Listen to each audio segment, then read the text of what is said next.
जब हमारे scientist computer system की असली ताकत को खोज रहे थे तो उनकी बढ़ती जिज्ञासा ने उन्हें ये सोचने पर बाध्य किया कि क्या मशीन भी इंसानों की तरह सोच सकते हैं। इसी सोच से शुरुआत हुई आर्टिफिशियल इंटेलिजेंस के जन्म का। मकसद था कि एक ऐसी मशीन को डेवलप किया जाए जो इंसानों की तरह इंटेलिजेंट हो, एक ऐसा कंप्यूटराइज्ड ब्रेन जो इंसानों की तरह सोच सके, जिसमें डिसीजन लेने की क्षमता हो। न्यूरोबायोलॉजी यानी कि दिमाग का जीव विज्ञान, इंफॉर्मेशन साइंस और साइबरनेटिक्स साइंस की वह ब्रांच है जिसका संबंध कम्युनिकेशन सिस्टम और सिस्टम कंट्रोल में होता है। इन सब में रिसर्च ने साइंटिस्ट को इलेक्ट्रॉनिक ब्रेन बनाने की संभावना पर विचार करने के लिए इंस्पायर किया। 19वीं सेंचुरी के शुरुआत में ही मैथमेटिशियन के स्टडीज़ ने कंप्यूटर साइंटिस्ट अलन ट्यूरिंग के कंप्यूटर सिद्धांत को जन्म दिया, जिसके अनुसार कंप्यूटर 0 और 1 जैसे सरल चिन्हों को जोड़ तोड़कर कोई सरल गणना कर सकते हैं। कंप्यूटर साइंटिस्ट ट्यूरिंग ने प्रस्ताव किया कि यदि कोई इंसान मशीन और मानव के बीच में रिएक्शंस के बीच डिफरेंस नहीं कर सकता तो मशीन को मानव की तरह इंटेलिजेंट माना जा सकता है। लंदन में पहली बार रोबोट शब्द का यूज 1923 में किया गया। 1940 में मैकुलच और पिट्स नामक दो साइंटिस्ट ने ट्यूरिंग पूर्ण डिजाइन किया जो न्यूरल नेटवर्क की नींव थी। एक ट्यूरिंग पूर्ण मशीन कोई भी अंडरस्टैंडेबल कैलकुलेशन कर सकते हैं।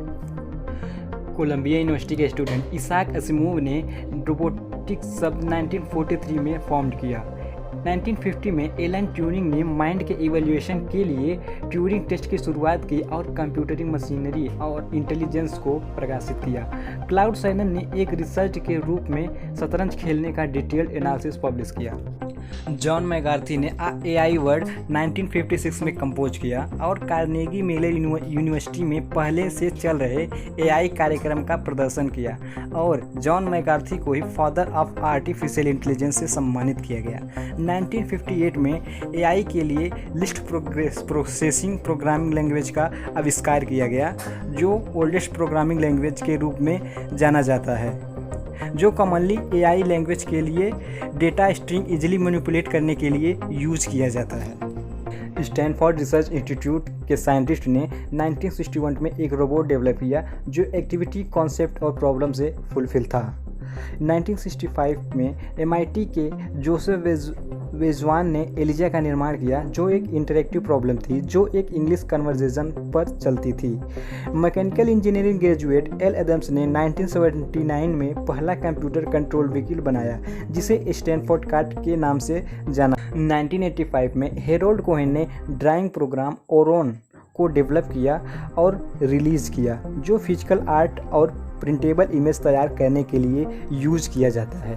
1990 में एयर इंडिया में भी कई जगहों पर इसका यूज होना शुरू। IBM द्वारा developed Deep Blue chess program ने 1997 में ही तत्कालीन world chess champion Garry Kasparov को डिफीट कर दिया। और बढ़ते समय के साथ साथ ह्यूमन लाइफ में आर्टिफिशियल इंटेलिजेंस डाइल्यूट होता गया और लगातार होता जा रहा है।